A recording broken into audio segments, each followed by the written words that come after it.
l'idole des jeunes Johnny Hallyday ne se présente plus. Son statut de monstre sacré de la chanson se vérifie encore et toujours.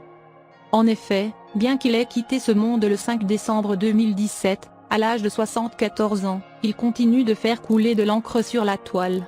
Depuis le 29 mars 2022 et la sortie de ce fameux documentaire sur Netflix, ce sont de nouveaux détails de la vie de la star qui s'offrent au public.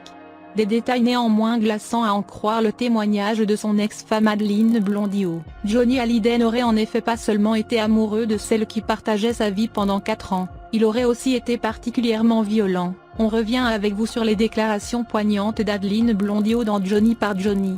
Le taulier reste une légende comme nous vous le disions plus haut, et pour cause, sa carrière dans la chanson est plus qu'impressionnante, et ses titres lui assurent une réputation éternelle au patrimoine français. Mais celles et ceux qui ont eu la chance de voir l'artiste à l'œuvre savent qu'il était un personnage unique.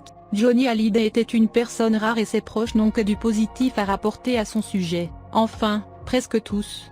Car la star traversait les âges sans passer inaperçue, et il est ainsi possible de distinguer plusieurs Johnny Hallyday au fil des ans. Lors de ses débuts, il était alors ce jeune homme naïf et passionné. Un garçon qui ne se rendait sans doute pas compte de l'étendue de son potentiel. Ensuite, il gagnait en assurance, mais si le public voyait en lui une star, il ne s'est peut-être vraiment que très tard considéré de cette façon.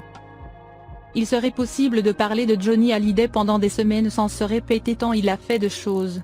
De parler de lui en fonction des regards des différentes personnes qui ont croisé sa route aussi. Et sur ce point, peut-être que ce sont celles qui ont partagé la vie de l'artiste qui pourraient le mieux en parler. Les fans ne sont pas sans savoir que Johnny Hallyday a été marié à plusieurs reprises. En effet, plusieurs femmes iconiques ont partagé la vie du taulier. Entre 1965 et 1980, c'était Sylvie Vartan qui était celle qui savait tout de l'idole des jeunes. Elle est aussi la mère du premier enfant de Johnny, David Hallyday. Ensuite, mais pendant seulement une année, c'était la belle Babette Etienne qui était au bras du rocker. Évidemment, nous ne pouvons pas faire l'impasse sur Laetitia Hallyday.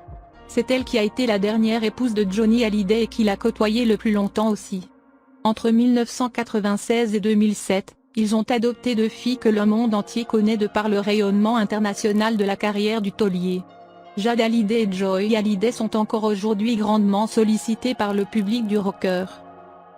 Mais la compagne de Johnny Hallyday sur laquelle nous allons donc nous attarder aujourd'hui n'est autre qu'Adeline Blondiau, car c'est son témoignage qui montre une facette sombre de la star dans ce fameux documentaire Netflix. Elle partageait la vie de Johnny de 1990 à 1992, ainsi que de 1994 à 1996.